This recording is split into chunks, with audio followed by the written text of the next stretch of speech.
Assalamualaikum warahmatullahi wabarakatuh.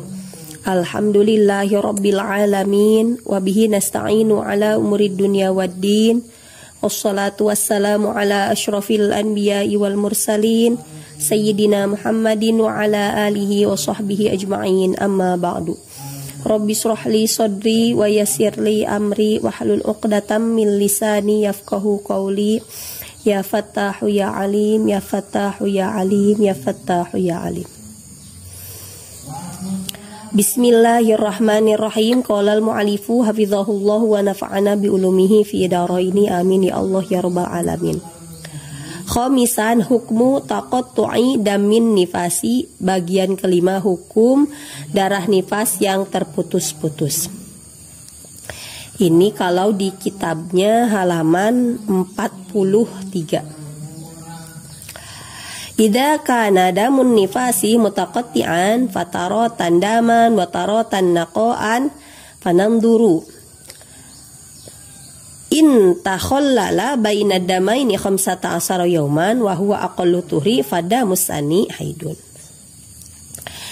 Nah, untuk kesempatan kali ini kita akan membahas mengenai hukum darah nifas yang keluarnya secara terputus-putus. Apabila darah nifas keluar secara terputus-putus, artinya keluar darah beberapa hari, kemudian berhenti beberapa hari, kemudian keluar darah lagi beberapa hari. Nah, bagaimana hukumnya? Kalau misalkan nifasnya putus-putus seperti ini, nah maka di sini dilihat dulu masa bersihnya atau masa nakoknya atau masa tidak ada darahnya. Jadi ada dua gambaran. Ini gambaran yang pertama. Apabila masa bersih yang menyela-nyelai darahnya ini adalah 15 hari ke atas, maka darah yang kedua hukumnya bukan darah nifas tapi darah haid. Contoh, keluar darah 10 hari, berhenti 15 hari, keluar darah lagi 10 hari. Bagaimana ini hukumnya? 10 hari pertama itu hukumnya adalah darah nifas. Kemudian 10 hari yang kedua itu hukumnya bukan darah nifas. Lalu darah apa? Darah haid. Itu hukumnya darah haid. Karena keluarnya setelah masa bersih 15 hari. Nah, 15 hari ini aqallu tuhri. Aqallu tuhri setelah 15 hari ke atas, kalau keluar darah itu bukan darah nifas, tapi itu adalah darah haid.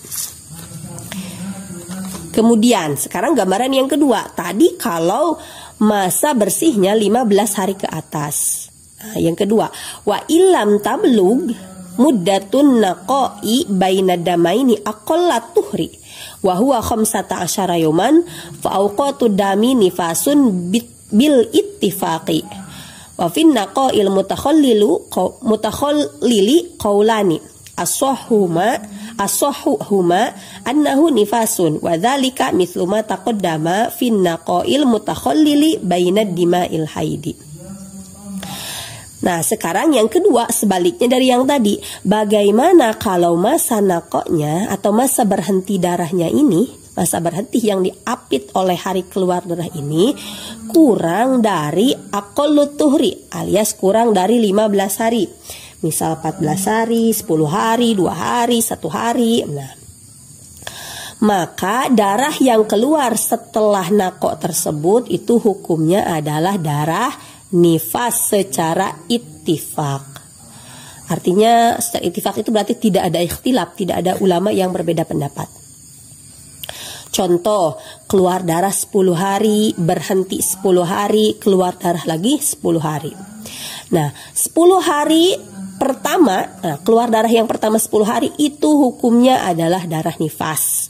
Kemudian 10 hari keluar darah yang kedua itu juga hukumnya adalah darah nifas.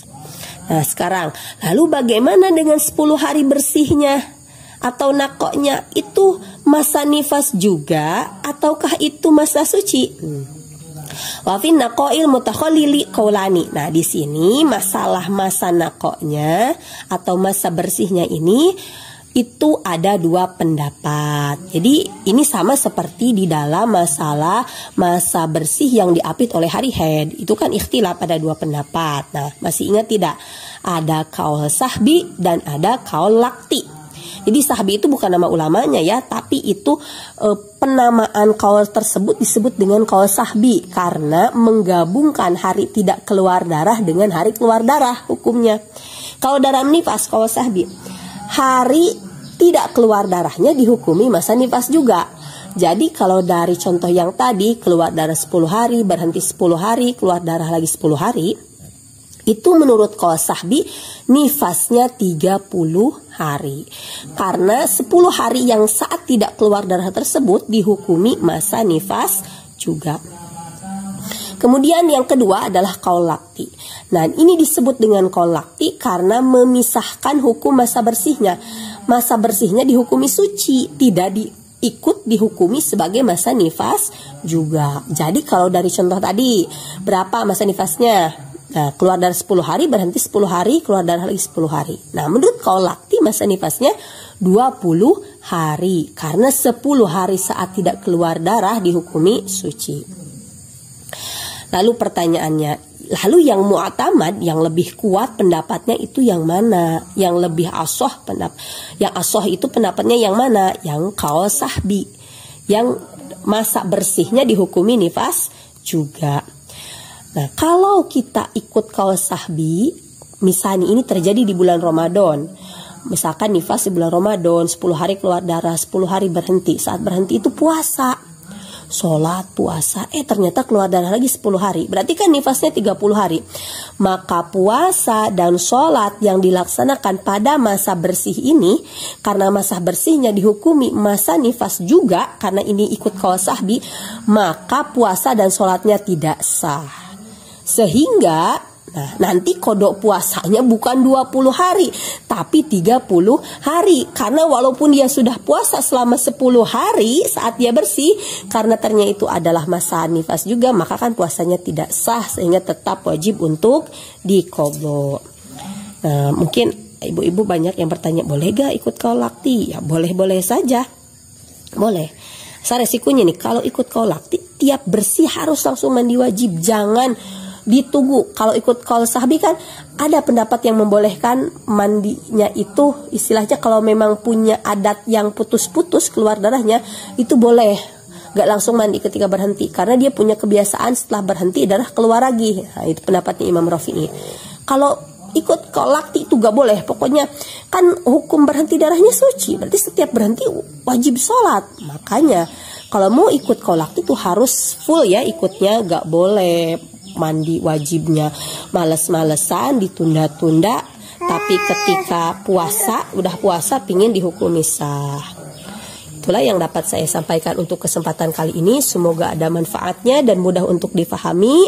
Apabila ada kesalahan mohon untuk dikoreksi. Wabillahi taufiq wal hidayah. Wassalamualaikum warahmatullahi wabarakatuh.